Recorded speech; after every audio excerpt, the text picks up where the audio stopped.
My name is David Nicholls. I'm a portfolio manager for the Global Emerging Markets team, and I'm finishing up a week-long trip in a very wet São Paulo, where I've met 17 companies, some legal experts, political experts, as well as spent a lot of time with local investors, just to really try and get a feel for what's going on here. And I think the atmosphere is definitely quite subdued, I would say.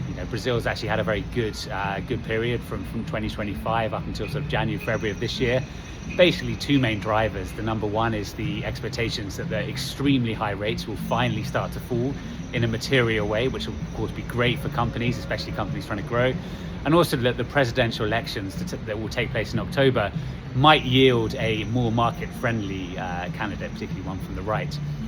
Unfortunately, both of those sort of narratives have fallen away over the last few months. The rate cut story due to rising inflation and continued sort of lack of fiscal discipline, I would say. The rate cut, that story is now for 2027, and the presidential election, due to a number of just ongoing scandals and things, is really too close to call.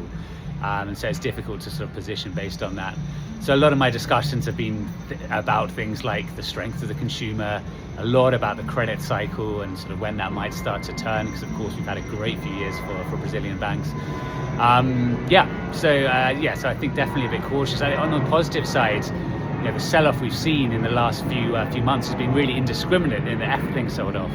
And so what we're seeing now is some sort of extremely high sort of compounders, sort of very high quality names that are trading at extremely high value, extremely appealing valuations. So for example, we have been becoming more defensive in our Brazilian names within the portfolio.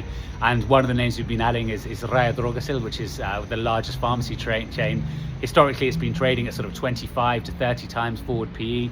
It's now trading at only 13 times PE for next year, despite very high visibility, sort of solid sort of 15-20% earnings growth, good free cash flow, very strong balance sheet and strong competitive position and things like that. So I think that's definitely what we're doing in the portfolio, and the meetings I've had this week have really confirmed that sort of defensive posturing is going to be good, just going into this sort of election cycle that's going to really start picking up over the next few months into the October elections.